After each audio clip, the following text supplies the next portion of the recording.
Assalamualaikum warahmatullahi wabarakatuh.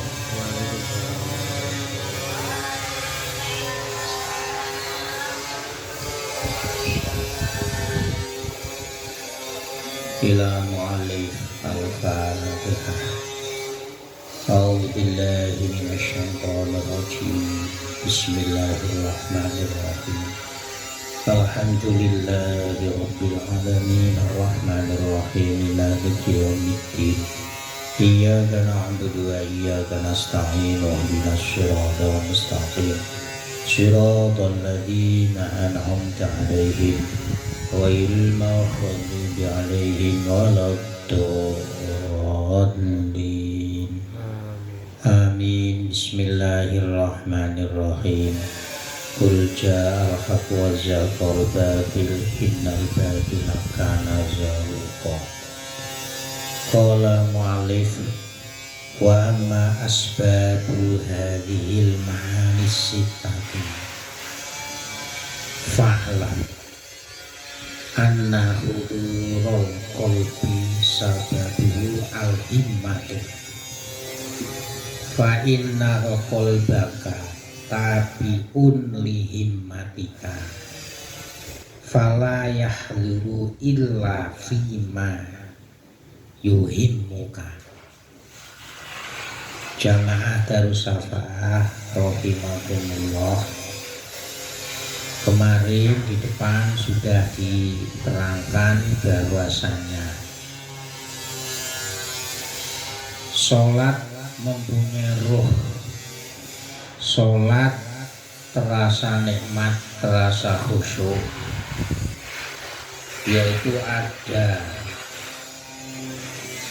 pembeda di antaranya. Kemarin sudah dikatakan 6 perkara.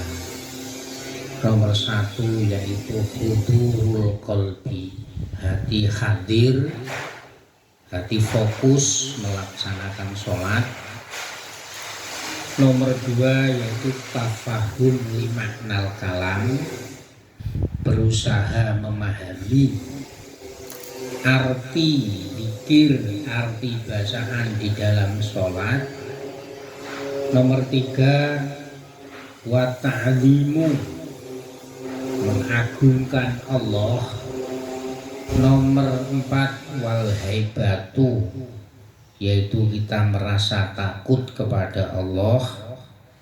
Nomor 5 warroja'u, yaitu kita senantiasa mengharapkan, dengan sholat kita mengharapkan rahmatnya Allah, mengharapkan maghfirahnya Allah. Dan yang nomor 5 wal haya'u, yaitu kita malu sebagai hamba Allah kalau kita tidak melaksanakan sholat. Nah, lalu dorongan atau sebab latar belakangnya 6 itu bagaimana? Nah, ini secara rincinya adalah fa'lam, ketahuilah bahwasanya hati ini bisa fokus, hati bisa hadir ataupun tidak ketika melaksanakan sholat. Itu adalah melihat himmah. Himmah itu semangat, himmah itu tujuan kita sholat. Jadi hati kita tuh mempunyai himmah, mempunyai semangat untuk melaksanakan sholat.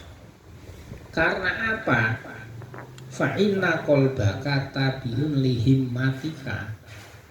Hati kita ini semangatnya ini adalah mengikuti tujuan kita. Kalau kita semangat untuk melaksanakan sholat, ya maka hati kita tuh fokusnya untuk melaksanakan sholat karena himmah. Fala yahdiru ila fima yahumuka, maka hati ini bisa fokus melaksanakan sholat, hati fokus hadir dalam sholat tergantung dari apa yang kita angan-angan, apa yang kita rasakan hati kita. Kalau hati kita itu ketika sholat, himmahnya, semangatnya yang diangan-angan itu di luar sholat, ya maka otomatis hudurul qalbi dalam sholat, hati fokus dalam sholat, ini tidak akan tercapai. Jadi hati hadir ini tergantung daripada apa semangat dalam hati tersebut. Makanya di situ niat sholat, niat ibadah itu adalah merupakan rukun pokok. Maka ketika niat itu benar-benar fokus, ya maka otomatis nanti selanjutnya itu akan fokus. Hati itu menjadi hadir. Wa mahma ahammaka amrun hadarul qalbu fihi sya'a am aba. Dan ketika sesuatu ini merasa tertuju dalam hati kita, maksudnya hati kita itu batinnya, angan-angannya itu apa? Nah, kalau yang diangan-angan itu datang, ya maka otomatis hati kita itu hadirnya yang diangan-angan itu yang ada dalam pikiran kita. Jadi misalkan gini, orang sholat itu kan harusnya itu fokus. Tapi kalau hati kita, pikiran kita itu berangan-angan kemana-mana, maka otomatis kemana-mananya ini ya otomatis akan mengganggu daripada pikiran kita. Ya tergantung apakah hati kita itu angan-angan sesuatu di luar sholat itu menerima atau tidak. Karena apa? Fawa majbulun adzalika wa masakhurun fihi. Karena pada dasarnya hati kita itu terbentuk menjadi karakter, menerima perasaan kemana-mana ataupun tidak. Ini adalah sesuai dengan hati atau pikiran kita. Kalau menerima sesuatu di luar sholat, ya nanti yang timbul adalah sholatnya itu berangan-angan sesuatu di luar sholat.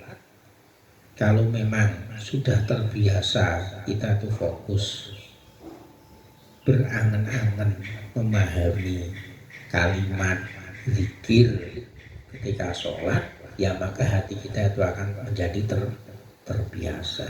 Nah, hati bisa fokus ataupun tidak, ini karena adalah merupakan majbulun wa musakhkhurun. Jadi terbentuk itu karena kebiasaan. Dan kebiasaan itu harus dipaksa. Agar supaya menjadi baik itu harus dipaksa. Tidak ada lain yang memaksa adalah diri kita. Makanya ketika mau sholat, di antaranya yang membaca Qul a'udzu birabbin nas, malikin nas, ilahin nas, min syarril waswasil khannas, alladzi yuwaswisu fi sudurin nas minal jinnati wan nas. Jadi agar supaya hati kita fokus, tidak was-wasan, itu disunahkan membaca surat An-Nas. Atau sebagian lagi mengatakan ilahi anta maqsudi waridho kamat lubi. Ilahi, wahai Tuhanku, Engkau adalah yang kami tuju. Waridho kamatlubi, dan ridhomu akan senantiasa saya cari. Ilahi anta maksudi waridho kamatlubi. Jadi sebagian mensunahkan seperti itu, tapi yang umum sunnahnya adalah membaca Qul a'udzu binas, agar supaya hati fokusnya itu ke sholat, tidak timbul yang namanya was-was. Ya. Mengapa hati dibiasakan harus dipaksa agar supaya senantiasa fokus di dalam sholat? Karena wal qalbu idza lam yahdur fis sholati lam yakun muta'atilan bal jailan fima al himmatu masrufatun ilaihi min umuri dunya. Karena hati ketika tidak fokus di dalam sholat, hati ketika tidak hadir di dalam sholat, ini pada dasarnya hati itu tidak kosong. Hati itu sebenarnya adalah khailan, kalau Jawanya itu miter-miter. Hati itu pada dasarnya itu kemana-mana gitu loh. Hati itu tidak kosong, tapi pikirannya itu kemana-mana. Jadi ketika kita sholat, hati kok tidak hadir, itu hati itu tidak kosong, itu tidak ngelamun, itu tidak, tapi pikirannya itu kemana-mana. Bal khailan fima al-himatu, hati itu kemana-mana. Apa yang menjadi semangat kita, apa yang menjadi tujuan kita. Tujuannya itu apa? Ya min umuri dunia, ya urusan duniawi. Pikirannya itu kemana-mana, pokoknya tidak fokus kepada sholat. Jadi saya ulang lagi, ketika kita sholat tidak hadir, kita tidak fokus di dalam zikir atau bacaan-bacaan di dalam sholat, itu pada dasarnya hati itu tidak kosong, tapi hati itu justru pikirannya itu kemana-mana, mikirkan sesuatu duniawi yang tidak ada hubungannya dengan sholat. Nah, fala khailata wala ijala li ihdoril qalbi. Kalau model semacam ini, hati itu tidak akan bisa direkayasa. Tidak ada obatnya agar supaya fokus di dalam sholat, itu tidak ada, kecuali illa bisurfil himmati ila sholati, kecuali hatiku dipaksa, dikembalikan fokus untuk melakukan sholat. Jadi dipaksa, tidak bisa. Enake piye yo? Ben fokus enake piye? Tombone apa ya? Tambone kuwi bisur filmah, kudu dipaksa dikembalikan kepada sholat. Gue nek pikiran kono meneh balik meneh, pikiran kono balik meneh, dikembalikan kepada sholat. Jadi nggak ada tombone ya angel, terus ditambani nek bengi adus atau wudu bolak-balik, mau tidak mau ya harus dipaksa. Ya, wal himmatu la tansurifu ilaiha malam yatabayyan annal qalbal matluba manutun biha. Dan keinginan, himmah, kekuatan tujuan yang kuat ini tidak bisa kita fokuskan untuk sholat selama hati yang mencari identitas diri untuk melakukan sholat ini tidak digantungkan, tidak dihubungkan dengan sholat. Jadi gelem ra gelem ya kudu dipaksa itu, karena hati itu inginnya tuh kan, pikirannya itu kemana-mana. Makanya kalau orang torekoh, karena hati itu di di sebelah kiri, ini kalau sudah kerucut, ya maksudnya ini hati ini dicekeli ben ora ning ngendi. Ini hanya secara teori dohirian. Tapi pada dasarnya ya kita mau sendak bagaimana, yang penting hati kita itu fokusnya itu kepada sholat, tidak lari kemana-mana. Wadzalika wa al-iman wa tasdiqu bi annal akhirata khairun wa abqa. Nah, kalau hati kita itu kita cantolkan, kita gantungkan kepada sholat, berarti ini benar-benar yang namanya iman, yang namanya tasdik. Tasdik itu percaya benar-benar. Tasdik itu ya buktikan. Iman itu hati, tapi tasdik itu membuktikan bahwa urusan akhirat itu lebih baik dan lebih langgeng, lebih abadi. Wa anna sholata wasilatun ilaiha, dan sholat itu sebagai perantara menuju akhirat. Jadi kalau hati kita itu fokus kepada sholat, ini menunjukkan bahwasanya kita itu benar-benar iman, kita itu benar-benar membuktikan bahwa akhirat itu lebih baik, akhirat itu lebih abadi, sedangkan sholat itu adalah sebagai wasilah menuju akhirat. Ini tadi diantara agar supaya hati kita itu fokus kudur ketika melaksanakan sholat. Kemudian yang nomor 2, jadi yang pertama sholat punya roh. Kalau satu hudurul qalbi, hati fokus, urusannya itu hanya sholat, tidak memikirkan pekerjaan, tidak memikirkan urusan yang tidak ada hubungannya dengan sholat.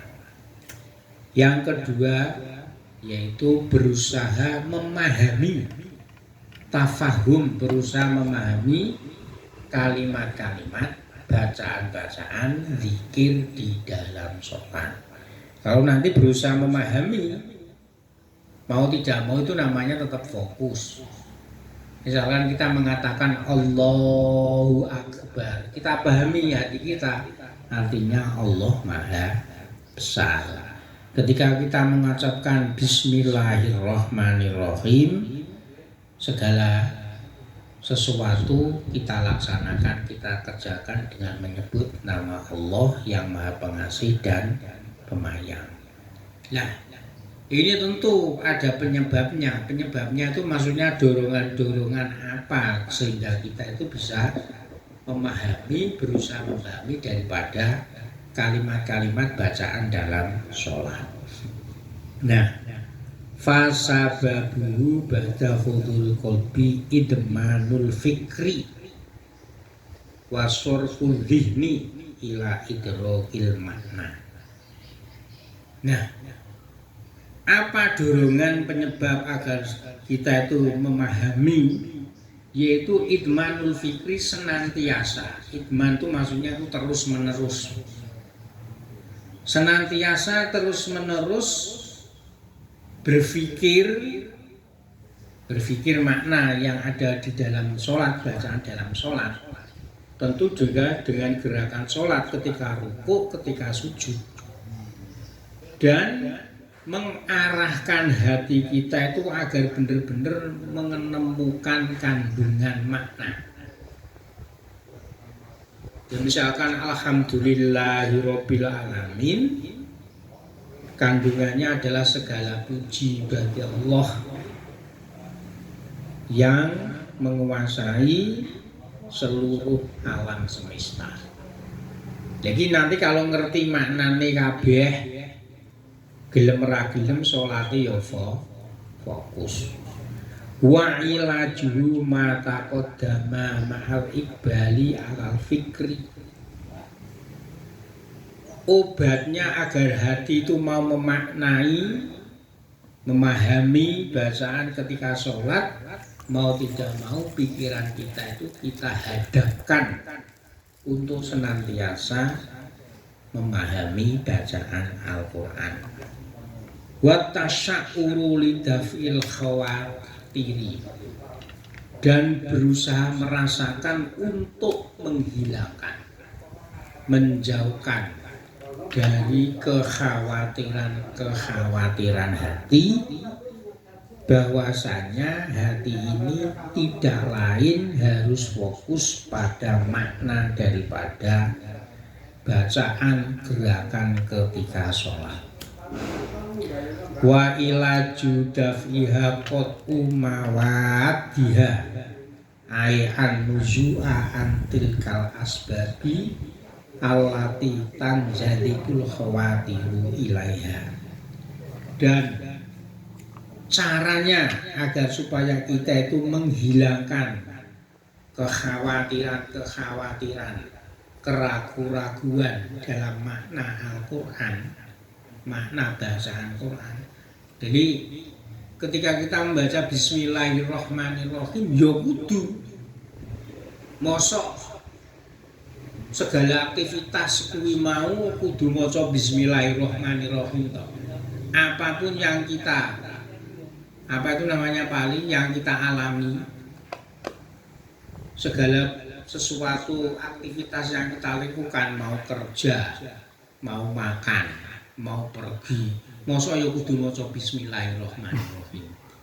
Mosok kabeh iki sing nuntun Gusti Allah. Ini kekhawatiran semacam itu harus kita hilangkan. Bener-bener pokoknya kita sudah dengan menyebut nama Allah, maka semuanya itu akan menjadi beres. Karena Bismillahirrahmanirrahim adalah pintu pembuka.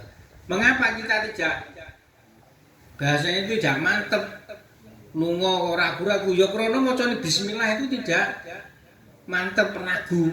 Mosok to aku selamat ki ya sing nyelametke Gusti Allah. Mosok to aku lunga dhewe ora wani. Padahal wis maca bismillahirrahmanirrahim. Sing ngetutke iki Gusti Allah. Lah ini keraguan-raguan itu harus dihilangkan. Yaitu tadi obatnya apa agar supaya kita tidak ragu-ragu? Obatnya adalah menghilangkan kekhawatiran. Jadi misal kita mengucapkan alhamdulillahirabbil alamin. Mosok aku iso mangan sehat iso ngrokok kaya ngene iki ya kabeh sing Gusti Allah. Itu kita hilangkan. Kesehatan kita yang memberikan Allah, karena itu nikmatnya Allah. Kita merokok setiap hari, ternyata kita juga sehat saja. Itu semuanya juga pemberian Allah. Itu alhamdulillahirabbil alamin. Jangan sampai aku ngerokok ngene iki ya mergo aku iso ngati-ngati dan seterusnya. Bareng ngerokok ngopi. Ya tidak seperti itu, semuanya itu harus fokus. Semuanya itu pemberian Allah Subhanahu wa ta'ala. Soal ngerokok antisipasinya agar supaya tidak nikotin terus ngopi itu kan hanya sarana saja. Tapi pokoknya semuanya itu sehat, nikmat. Tidak lain adalah pemberian Allah dengan kalimat alhamdulillahirabbil alamin. Jadi kekhawatiran itu dihilangkan. Nah kalau nanti kita tidak memahami makna daripada itu, ya akhirnya jadi orang itu takabur. Aku iso ngene ya mergo usahaku, aku sehat ya krana bahasanya cara menjaga kondisi tubuhku dan seterusnya. Ini tidak bisa. Lah apa nanti kalau kita setiap hari sholat tuh mengucapkan kalimat alhamdulillahirabbil alamin, tapi karena kita tidak memahami kandungan daripada kalimat itu, akhirnya ketika kita praktikkan dalam kehidupan sehari-hari seakan-akan itu semuanya itu adalah usaha. Enggak boleh, karena ada kalimat alhamdulillahirabbil alamin. Ini fikih tapi dalam, karena hubungannya itu dengan tasawuf. Terus Ar-Rahmanir-Rahim, yang Maha Pengasih dan Maha Penyayang. Jadi ketika kita itu menjadi orang itu dermawan, menjadi orang itu baik dengan orang lain, kita itu menjadi orang itu menjadi kalem, mempunyai rasa kasih sayang. Itu tidak lain kita berpikir bahwa yang melunakkan hati kita. Kita menjadi orang dermawan, kita menjadi orang mempunyai perasaan lemah lembut, tidak lain itu adalah karena yang melunakkan hati kita, yaitu Allah Subhanahu wa ta'ala. Ora kok Aku ya berusaha semaksimal mungkin dadi wong ki ora pelit, menjadi wong ki dermawan, dadi wong ki sing apian karo wong liya. Omonge ki halus. Iki ya krana usahaku, aku ya belajar ngaji dan seterusnya. Aku tidak semacam itu. Ngaji yo teorinya banyak, tapi kalau kita itu tidak kita kembalikan bahwa semuanya itu adalah karena sifat Rahman Rahimnya Allah, maka kita tidak mempunyai sifat semacam itu diantaranya kita memahami makna daripada kalimat-kalimat atau bacaan di dalam Al-Quran. Jadi terutama yang fokus itu inna sholati wa nusuki wa mahyaya wa mamati lillahi rabbil alamin la syarika lahu wa bidzalika umirtu wa ana minal muslimin.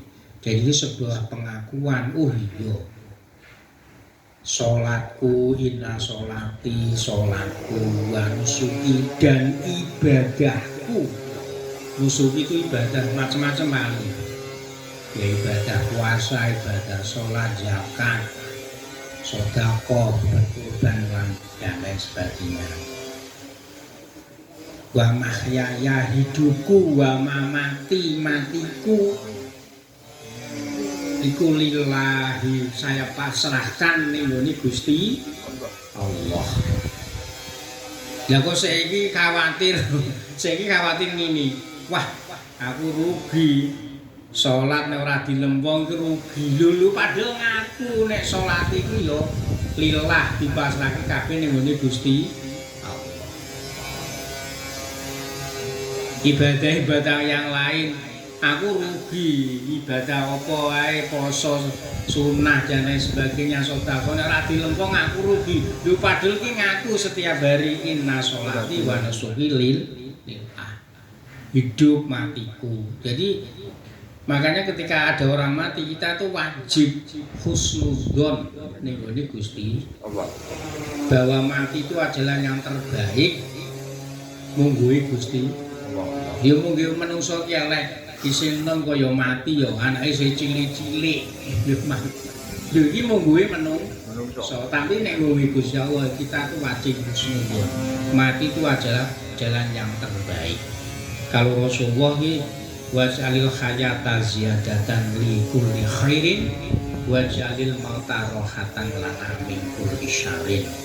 Jadikanlah hidup ini sebagai ladang untuk memperbanyak mencari kebaikan, dan jadikanlah kematian itu sebagai tempat untuk mengakhiri kejelekan.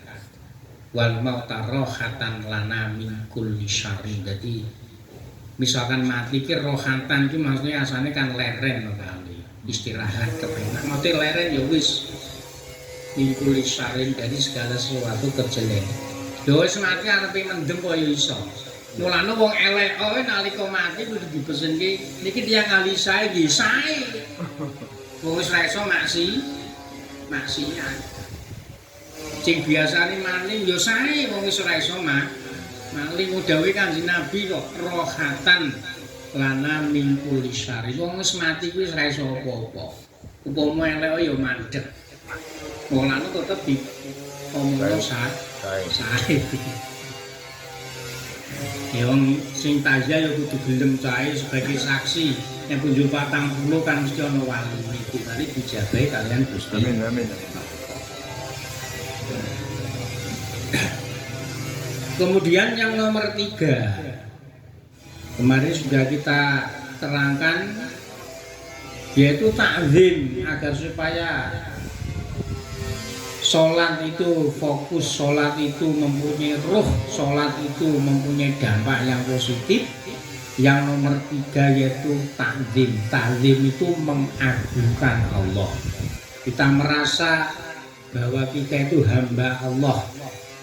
Hamba itu patutnya itu adalah tunduk, bersujud, bersimpuh di hadapan Allah Subhanahu wa Ta'ala. Nah, ta'zim itu dorongan-dorongannya, motivasinya itu apa? Wa amma ta'zimu fahiya khalatun lil qalbi tatawalladu min ma'rifataini. Mengagungkan Allah, kita merasa hamba itu lemah dan Allah itu adalah zat yang paling kuat, yang paling segala-galanya. Ini adalah sebuah perilaku hati di mana munculnya itu karena mengetahui dua dorongan. Ihdahuma ma'rifatu jalalillahi azza wa jalla wa 'azamatihi. Yang nomor satu, kita mengetahui bahwa Allah itu adalah maha agung. Allah itu maha segala-galanya. Jadi ngerti sholat itu dorongane, wah yo aku kuwi dikongkon Gusti Allah sing paling pol-polan. Wong aku ning njaluk ning Gusti Allah karepe yo sing paling pol-polan. Maka kita sholatnya itu akan menjadi fokus. Wa wa min usulil imani. Memang kalau kita merasa bahwa Allah itu maha segala-galanya, maha agung, maha tinggi, maha kuat, pokoknya nggak ada batasannya, itu nggak ada yang namanya maha. Dunia ada asmaul husna, sifat wujud ada 20, itu kan yang tercantum dalam Al-Quran. Tapi pada dasarnya itu adalah segala-gala. Kita tidak bisa menghitung. Kalau dalam asmaul husna ada 99, itu lebih dari itu hanya yang tercantum dalam Al-Quran. Wong wallahu ala kulli syai'in qadir. Pokoke qadir wis kabeh apa wae. Sampeyan iso apa jajal ngobati, Gusti Allah iso ngobati. Syafi, ya Syafi ning nggone mungkin Asmaul Husna rano Syafi Gusti Allah sing ngobati. Soal masalah obat dari dokter, jamu dari dukun umpamane atau lain sebagainya itu hanya saran. Nah, tapi semuanya itu yang mengobati adalah Allah Subhanahu wa Ta'ala. Nah, karena kita merasa, kita mengetahui bahwa Allah itu segala-galanya, ini adalah merupakan dasar daripada iman. Jadi orang iman kepada Allah itu ya karena kita itu hamba, Allah itu adalah yang maha tinggi. Kemudian yang nomor 2, hati itu mengetahui apa? Ma'rifatuhu haqqatan nafsi wa hisatiha. Hamba itu mengerti bahwa dia itu sangat hina. Maksudnya hina di sisi Allah itu ora ono gunane. Wong Gusti Allah ku ora butuh awake dhewe ngono lho maksud. Ora salat ya karepmu, ora poso ya karepmu, ora wiridan ya karepmu. Wong Gusti Allah ku umpama awake dhewe sak donya iku maksiat kabeh. Ora tunduk Gusti Allah. Gusti Allah tetep Gusti Allah, maha segala-galanya. Umpama sak donya kita kabeh salat kabeh ibadah kabeh. Gusti Allah kok terus tambah. Apa kuwi jenenge ora melebihi dari segala. Oh, ora ya tetep Gusti Allah. Ora berubah. Jadi kita itu merasa itu ya kan agar supaya kita itu mengerti bahwa Allah itu maha agung. Kita itu hina, tidak mampu berbuat apa-apa, tidak punya apa-apa, itu namanya kita merasa haqqatun nafsi wa hisati.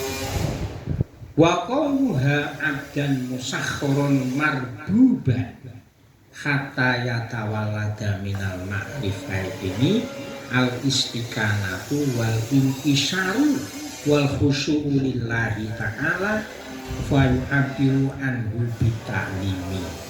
Dan kita sebagai hamba ketika kita melaksanakan sholat, kita itu merasa bahwa kita itu adalah hamba, ya, hamba yang dididik, hamba yang bisa ditaklukkan oleh Allah. Kemudian dia apa itu namanya senantiasa diawasi oleh Allah. Kalau kita itu merasa bahwa itu hamba yang hina, hamba yang bisa ditaklukkan oleh Allah, hamba yang senantiasa diawasi oleh Allah, maka akan muncul pada diri kita akan timbul yang namanya ketika sholat itu istiqanah. Istiqanah itu anteng, pikirannya tidak kemana-mana. Wal intisaru nelongso malah ya Gusti jebule aku iki karo sing gak iso apa-apa, sing ora duwe apa-apa. Nyatane apa duwe apa kabeh nalika mati yo barepe digawa. Berarti tidak punya apa-apa. Sehingga akan timbul juga yang namanya khusyuk. Karena ketika kamu sholat ya kaya-kaya kowe mati saiki, kowe nalika golek donya ya kaya-kaya urip selawase mate semangat. Jadi ketika mencari rezeki kita semangat, ketika kita beribadah kepada Allah kita seakan-akan itu mati besok maksudnya apa ya nelongso, akhirnya timbul yang namanya khusyuk, hatinya itu istiqanah, hatinya itu menjadi tenang. Dan semuanya itu hati kita itu khusyuk, hati kita itu nelongso, ora duwe apa-apa sing duwe Gusti Allah, maka itulah akhirnya kita itu timbul yang namanya itu taklim, mengagungkan Allah Subhanahu wa taala. Jadi nek salat kita berangkatnya itu kita merasa hamba yang tidak mampu apa-apa, kita mengagungkan Allah, maka sholat itu akan menjadi khusyuk, sholat itu akan menjadi fokus atau hudurul qalbi, sehingga sholat itu akan memaknai diri kita itu sebagai hamba Allah, dan sholat itu akan menjadi dampak yang positif. Sholatnya itu akan menjadi sholat yang hidup yang mempunyai dampak. Karena sholat itu tanda anil fahsya'i wal munkar. Semoga bermanfaat. Al-Fatihah.